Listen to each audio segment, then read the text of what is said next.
Hello, আসসালামু আলাইকুম everyone. So welcome to my another blog. আবার একটি নতুন লং ভিডিও নিয়ে আপনাদের মাঝে আমি হাজির। সো কোনো কারণে মন ভালো ছিল না, আর ওই মন ভালো না থাকার কারণে আপনাদের সাথে টাইম টু টাইম আমার ভিডিওটা আপলোড দিতে পারি নাই, ঈদের ভিডিওটা। সো আজকে আপনাদের সাথে ভিডিওটা শেয়ার করতেছি। আর হচ্ছে গিয়ে ঈদের দিন আমি আপনাদের সাথে লাইভ শেয়ার করছি যে আমাদের কোরবানির গরু দেন কীভাবে কাটাকাটি হয়েছে ওইটা।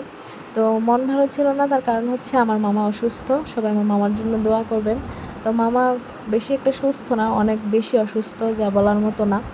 তো আমার মামার জন্য সবাই দোয়া করবেন। সো ওই কারণে আপনাদের সাথে টাইম টু টাইম আমি ভিডিওতে ভয়েস দিতে পারি নাই, তাই ভিডিওটা ঈদের পরের দিন আপনাদের সাথে শেয়ার করা হয় নাই।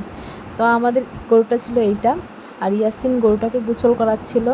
ইয়াসিন গরুর কি পরিমাণ যত্ন করে আপনাদেরকে আমি বলে বোঝাতে পারবো না। ইয়াসিন গরুকে কি পরিমাণ যত্ন করে।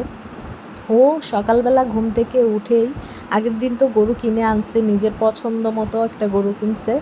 তো কেনার পরে এটাকে পরের দিন কখন গোসল করাবে ওই ধান্দায় চিন্তায় ওনাকে সারা রাত ঘুমায় নাই, যে গরুকে গোসল করাতে হবে। ওই কারণে গরুর জন্য আসার সময় শ্যাম্পু তেল নিয়ে আসছে, যাতে করে গরুকে গোসল করানোর পরে গরুটা চকচক চকচক করে।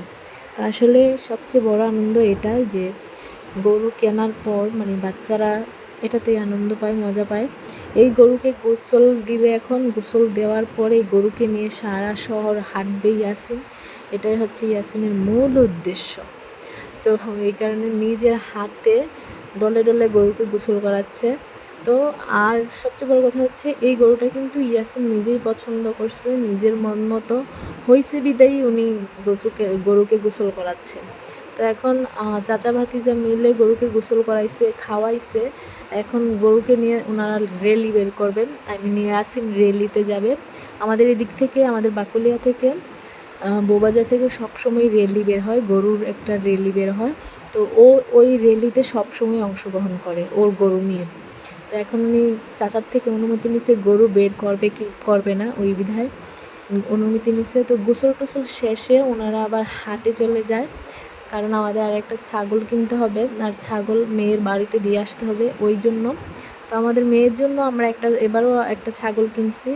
এইটা হচ্ছে আমাদের মেয়ের জন্য, আমাদের বেয়াই বাড়ির জন্য ছাগল। আর তার সাথে কিছু বাজার সদাই নিয়ে এখন ইয়াসিন চলে যাবে বোনের বাসায় এগুলো দিয়ে আসতে। তো এই বিদায় ইয়াসিনকে কল দেওয়া হচ্ছে। তো আসলে সবচেয়ে বড় কথা হচ্ছে আমার ভিডিও যারা দেখেন, যদি ফেসবুক পেজ থেকে দেখে থাকেন তাহলে ফলো করে দিবেন, যদি ফলো করা না থাকে। আর যদি ফলো করা থাকে তাহলে লাইক কমেন্ট শেয়ার অবশ্যই। আর যদি ইউটিউব চ্যানেল থেকে দেখে থাকেন তাহলে ইউটিউব চ্যানেলটা সাবস্ক্রাইব করে দিবেন। আসসালামু আলাইকুম, সবাই ভালো থাকবেন, সুস্থ থাকবেন। আবারও নতুন কোনো ভিডিও বা ব্লগ নিয়ে আপনাদের সাথে আমার দেখা হবে ইনশাল্লাহ।